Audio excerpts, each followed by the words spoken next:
Hello, in this video I'm going to be showing you how to replace or put in your SIM card on the Samsung Galaxy S25 Plus. Okay, so the first step of the operation would be picking up your phone and looking at it from this angle. And as you can see, we have a little hole here, and you can use this little piece of metal that will be probably included in the phone box itself, or you can use a needle. Here you have to put the little piece of metal here until this little tray comes out. We have to put it out and set the phone aside for a minute, and now we can proceed to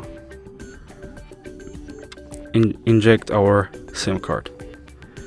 The S25 Plus uses the smaller, the smallest possible version of the SIM card, so you won't need the adapter, and it will work fine.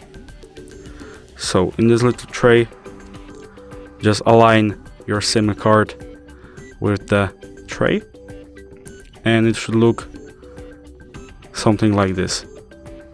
And now we can just put the phone like this again and just put the tray back in. And now if we open our phone, we will have to log into our SIM card, and as you can see, I'll show you that the SIM card was in fact detected. So if you considered this video helpful, leave a like, subscribe, and thanks for watching.